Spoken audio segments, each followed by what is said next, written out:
नरक में इस विशाल चक्र के ऊपर कई लोगों को दौड़ाया जा रहा था। अगर किसी ने दौड़ने में आलस दिखाया तो वो कुचला जाएगा, और जब कुछ लोग समंदर में कूदते हैं तो पिराना मछलियां उनके टुकड़े टुकड़े करके खा जाएगी। यह 7 नरकों में से एक सजा थी, जो था आलस का नरक। इस नरक में आलसी लोगों का फैसला किया जाता था। इसके अलावा हत्या, झूठ और भी अन्य पापों के लिए अलग से नरक थे, जैसे कि बर्फ का नरक, दुष्ट भाग्य का नरक, हिंसा का नरक और अवज्ञा का नरक। मृत्यु के बाद आत्मा को इन 7 नरकों से गुजरना होता है और 49 दिनों में उसके कर्मों के हिसाब से फैसला किया जाता है। सभी नरक से बचने पर ही पुनर्जन्म मिलता था। आज एक बहादुर दमकल कर्मी इस नरक में आता है, जो एक बच्ची को बचाने के लिए कुर्बान हो गया था। नरक के दूतों को पता चला कि यह आदमी एक महान इंसान है, जिससे दूत खुश हो जाते हैं, क्योंकि ऐसे महान व्यक्ति नरक में बहुत ही कम मिलते थे। पिछली बार 400 साल पहले ऐसा कोई व्यक्ति मिला था। दूतों का काम इन महान लोगों को सुरक्षित न्याय तक पहुंचाना था। उन्हें लगा कि सब अच्छा होगा, पर अंदर आते ही वो हैरान हो जाते हैं। वो हत्या के मुकदमे वाले नरक में आ गए थे, जिसमें छोटे से बड़े अपराधों का न्याय होता था। हत्या सबसे छोटा अपराध था। दूत हैरान थे, क्योंकि एक नायक हत्या कैसे कर सकता था। आदमी खुद भी हैरान था कि उसने कभी किसी को भी नुकसान नहीं पहुंचा था। तभी नरक का मुखिया उसे बताता है कि इनडायरेक्ट मृत्यु भी हत्या मानी जाती है। इसे ही लोग आमतौर पर कर्म कहते हैं। बात खत्म होते ही आदमी के नीचे की जमीन फट गई थी, जहाँ नीचे कई लोग भीड़ भाड़ में ऊपर चढ़ने की कोशिश कर रहे थे। यह आत्माएं सभी जीवन काल में हत्या के दोषी थे। उन्हें हर दिन आग में जलाया जाता था, पर वो मर नहीं सकते थे। लोगों को बचाने का आदि दमकल कर्मी खंबे पर चढ़ रहे एक व्यक्ति को ऊपर खींचना लगता है, और तभी नरक का न्यायाधीश गुस्से में जोर से चिल्ला देता है, जिसके बाद आदमी पर मुकदमा चलाया जाता है। उससे पूछा गया कि उसने बचाव में अपने साथी को मरने के लिए क्यों छोड़ दिया था, जिससे उसकी मौत हो गई थी। यह सुनकर आदमी को पुरानी बातें याद आने लगी थी। वो एक शब्द भी बोल नहीं पा रहा था। यह देख उसे 50 साल की सजा देने की मांग रखी जाती है। जब राजा सजा सुनाने वाला था, तभी दूत अचानक खड़ा होकर उसका बचाव करने लगता है। उसका कहना था कि इसने साथी की जान इसलिए नहीं बचाई थी क्योंकि साथी का पैर एक भारी पत्थर के नीचे फंसा हुआ था और नागरिकों को भी बचाना था। इसलिए साथी उसे पहले औरतों को बचाकर फिर उसे बचाने आने को कहता है। लेकिन बदकिस्मत से काम पूरा होने पर जब आदमी साथी को बचाने गया,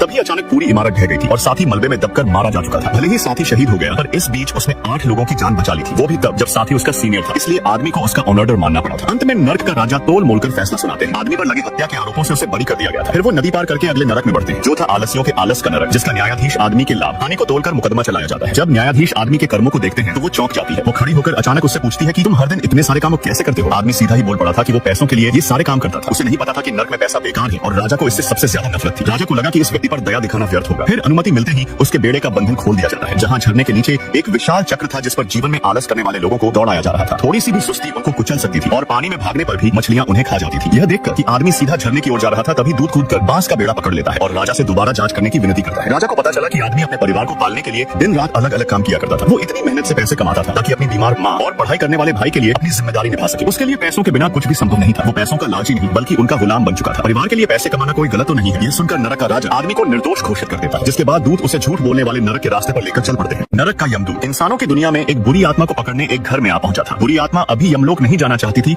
इसलिए आत्मा खिड़की से भाग जाती है, लेकिन यमदूत उसका पीछा नहीं छोड़ता। वो आत्मा को पकड़ने की पूरी कोशिश करता है, लेकिन बुरी आत्मा भागने में कामयाब हो चुकी थी। इसलिए यमदूत समय यात्रा कर उस आत्मा के मरने से पहले समय में जाता है, जहाँ उसे पता चला कि वो आत्मा एक सैनिक की थी। यमदूत उसकी मौत के होने का दिन देखा और जाना कि एक नए सैनिक ने उस पर गलती से गोली चला दी थी। फिर लालची लेफ्टिनेंट ने आकर नए सैनिक की मदद से उस लड़के को जमीन में दफना दिया था, लेकिन उन्हें नहीं पता था कि लड़का अभी भी जिंदा था। लेकिन अंत में सांस न मिलने से वो मर जाता है। फिर सच छुपाने के लिए लेफ्टिनेंट ने अफवाह फैला दी थी कि लड़का भाग गया है। बड़े बेटे की मौत से पहले ही दुखी माँ अब छोटे बेटे के गायब होने से और ज्यादा परेशान हो गई थी। बड़े बेटे की आत्मा 7 नरकों से होकर गुजर रही थी और छोटा बेटा अपनी मौत का बदला लेने के लिए इंसानों की दुनिया में भूत बनकर घूम रहा था। लेफ्टिनेंट नए सैनिक का मुंह बंद करने के लिए उसे पैसे देकर छुट्टी पर भेज देता है, लेकिन नए सैनिक का दिल अपराध बोझ से भरा हुआ था। वो अपने पछतावे को भुलाने के लिए एक बार में आता है, जहाँ लड़के की आत्मा उसे मारने वाली थी, लेकिन तभी यमदूत को देखते ही आत्मा गायब हो जाती है। यमदूत तुरंत उसका पीछा करता है। उसने सही समय पर आत्मा बंधन की रस्सी फेंककर लड़के की आत्मा को इमारत से बांध दिया था। यमदूत जानता था कि लड़के के साथ गलत हुआ है, इसलिए वो उसे एक और मौका देता है। वो उसे नफरत छोड़कर वापस नरक में आने के लिए मनाना चाहता था, लेकिन लड़के की आत्मा का गुस्सा काबू से बाहर हो जाता है। उसका कहना था कि वो बदला लिए बिना नरक में नहीं जाएगा। वो आत्मा बंधन की रस्सी को तोड़कर फिर से गायब हो जाता है, और यहाँ पर निराश सैनिक उस लड़के की माँ के पास जाकर माफी मांगता है और आंगन में उसके छोटे बेटे की लाश का नक्शा फेंककर बिना कुछ बोले भाग जाता है। सैनिक ने महिला को उसके बेटे की मौत का कारण और छिपाई हुई लाश के बारे में सब कुछ बता दिया था। नए सैनिक को अपनी गलती का बहुत पछतावा हो रहा था, इसलिए वो खुद को खत्म करने का फैसला कर लेता है। लेकिन तभी लड़के की आत्मा प्रकट होकर यमदूत से सैनिक को बचाने की विनती करता है, जिसके बदले में वो उसके साथ नरक में जाने को तैयार था। यमदूत जानता था कि नए सैनिक ने दूसरों के बहकावे में आकर अपराध किया था, इसलिए लड़के की आत्मा दुखद सैनिक को मरता नहीं देखना चाहती थी। यमदूत सैनिक को बचाता है और लड़के की आत्मा यमदूत के जरिए सैनिक से कहती है कि उसने उसे माफ कर दिया है। वो सैनिक को अच्छे से जीने को कहता है, जिससे सैनिक का दिल पिघल चुका था और लड़के की आत्मा ने शांति से अपनी नियति को अपना लिया था। उसी दौरान उसका बड़ा भाई नरक की 3 परतों को पार कर लेता है, जो था झूठ बोलने का नरक, अन्याय का नरक और विश्वासघात का नरक। झूठ बोलने वाले इंसानों को नरक में बर्फ के अंदर जमा दिया जाता है, और अगर किसी ने जीवन में विश्वासघात किया हो तो नरक का राजा उसकी आत्मा को आईने में डालकर तोड़ देते हैं। अगली नरक में दमकल कर्मी आदमी की आत्मा को छोटे भाई को बुरी तरह से पीटने और माफी नहीं मांगने पर उसे सजा देने का फैसला किया जाता है, लेकिन नरक के दूत आदमी को बचाने के लिए अपनी बात बताना चाहते थे, पर नरक के राजा ने उन्हें सीधा खारिज कर दिया था। जिसके तुरंत बाद ही राजा के आदेश पर आदमी की आत्मा को ब्लैक होल का दंड लागू किया जाता है, जिसमें गिरने पर वापस आने की कोई संभावना नहीं थी। इस स्थिति में दूत ने तुरंत यमदूत से संपर्क किया, लेकिन यमदूत के पास कोई उपाय नहीं था, इसलिए वो वो अपने दूतों से दमकल कर्मी की आत्मा को अगले नरक में सजा के लिए भेजने को कहते हैं। आखिरी नरक में अगर आदमी निर्दोष साबित हुआ तो उसका पुनर्जन्म संभव हो जाएगा, लेकिन अगर दोषी पाया गया तो दंड कई गुना बढ़ जाएगा और उसे न केवल पुनर्जन्म मिलेगा बल्कि सारे पुण्य भी नष्ट हो जाएंगे। नरक का राजा हैरान था और यह भी नरक का एक नियम था और वो मान जाते हैं और दूतों के साथ आदमी की आत्मा को अनंत रेगिस्तान में भेज देते हैं। अंतिम नरक पुत्र धर्म पर आधारित था। जादुई दर्पण में देखा कि आदमी एक महान पुत्र है, इसलिए चिंता की कोई बात नहीं थी। लेकिन तभी अचानक दर्पण ने दिखाया कि उसकी गूंगी मां छोटे बेटे की मौत के इंसाफ के लिए लोगों से मदद मांगना चाहती थी। लेकिन लेफ्टिनेंट यह देख घबरा गया था क्योंकि उसने ही उसके छोटे बेटे को दफनाया था, इसलिए वो बूढ़ी महिला को धक्का मारकर गिरा देता है जो कमजोर होने के कारण बेहोश हो गई थी। यह देख छोटे बेटे की आत्मा को इतना गुस्सा आया कि वो यमदूत की आत्मा बंधन रस्सी को तोड़कर लेफ्टिनेंट को सजा देने जा रहा है क्योंकि वो अपनी मां का ऐसा अपमान कभी सहन नहीं कर सकता था। उसकी आत्मा ने एक मिट्टी का बवंडर बना दिया था जिससे ऊपरी दुनिया में हलचल से नीचे नरक की दुनिया भी बदलने लगी थी। दमकल कर्मी की आत्मा रेत में डूबने लगी थी। दूत ने उसे बाहर खींचने के लिए पूरा दम लगा दिया था। तभी बड़े भाई के दिल की आवाज ऊपरी दुनिया में छोटे भाई तक पहुंच जाती है। छोटा भाई बवंडर के केंद्र में था और जब उसने देखा कि बड़ा भाई रेत के खतरे में था तो वो अपना क्रोध दबाकर शांत हो जाता है क्योंकि उसने कई सालों बाद बड़े भाई को देखा था। तभी यमदूत ने तलवार से एक रस्सी बनाकर छोटे भाई की आत्मा को जकड़ लिया था। फिर रेगिस्तान में बड़े पत्थर उठते हैं और नरक की अंतिम परत प्रकट हो जाती है। दमकल कर्मी की आत्मा का न्याय करने वाला नरक का सर्वोच्च अधिकारी राजा यमराज था। वो बिना सोचे आदमी को मां की हत्या का दोषी ठहराते हैं। यह सुनते ही दूत के तो होश उड़ चुके थे और आदमी ने भी अपना सिर नीचे झुका लिया था क्योंकि छोटे भाई को पीटने से पहले उसने मां को मारने की सोची थी। उसकी मां बीमार थी और इलाज के लिए सारी बचत खत्म हो चुकी है। उसने सोचा कि मां का मरना ही ठीक रहेगा, लेकिन अंत में वो कुछ न करके छोटे भाई को पीट कर अपना सारा दर्द उस पर उतार देता है, जिसके बाद वो घर से भागकर पैसे कमाने लगा था। यमराज फैसला सुनाने ही वाले थे कि तभी दूत रोककर कहती है कि इस घटना में कोई दोषी नहीं है क्योंकि सच्चाई कुछ और थी। असली सच जानने के लिए यमराज उस रात का रहस्य जानने का जादुई दर्पण खोलता है जिसमें उन्हें पता चला कि आदमी की मां को सब कुछ पता था और वो कुछ न कहकर यही सोच रही थी कि उसकी मौत से बच्चे सुखी रहेंगे। लेकिन बेटे के रुकने पर वो 15 साल तक अपने दिल में यह दर्द लेकर जी रही थी। उनकी इच्छा थी कि उसका बड़ा बेटा वापस घर लौट आए, लेकिन दुर्भाग्य से उसकी मौत की खबर आ जाती है। यह जानने के बाद बेटा तो टूट चुका था क्योंकि उसे लगा कि मां को कुछ पता नहीं है, लेकिन मां सब जानती थी। यह देखने के बाद अब वो कोई भी सजा स्वीकार करने को तैयार था। वो यमराज से केवल एक बार मां से मिलने और माफी मांगने की विनती करता है, लेकिन यमराज का कहना था कि तुम्हारे पास 15 साल थे, लेकिन तुमने जिंदा रहने पर कभी माफी नहीं मांगी और अब मरने के बाद माफी मांगना चाहते हो। तुमने मौका गवा दिया है। जब न्यायाधीश अंतिम अपराध पढ़ रहे थे तभी स्वर्ग नरक में उथल पुथल होने लगती है। जादुई दर्पण में अचानक उसकी मां और भाई दिखने लगे थे। उसके छोटे भाई की आत्मा बड़े भाई को मां के सपनों में भेजने में मदद करती है, जहां बड़े बेटे ने मां से अपने कर्मों की माफी मांगी। उसके शब्दों ने सबको रुला दिया था। तभी अचानक एक आवाज गूंजती है। दोनों भाइयों ने पहली बार मां की पुकार सुनी थी, जिनका कहना था कि सारी गलती मां की है। मां ने सारा दोष अपने ऊपर ले लिया था। मां सपने में बेटों से माफी मांगती है कि उन्होंने कभी भी अपने बच्चों की इच्छाओं को नहीं समझा। दुखी बेटे की आत्मा तुरंत रेत के टीले की ओर दौड़ता है क्योंकि 15 साल की लालसा ने उसे मां की तरफ खींच लिया था। इस दुनिया में हर कोई गलती करता है, पर बहुत ही कम लोग माफी मांगने का साहस जुटा पाते हैं और उनसे भी कम लोगों को सच्ची माफी मिलती है। अंत में यमराज फैसला सुनाते हैं कि दमकल कर्मी आदमी निर्दोष है, जिसके तुरंत बाद ही उसको पुनर्जन्म के लिए भेज दिया जाता है।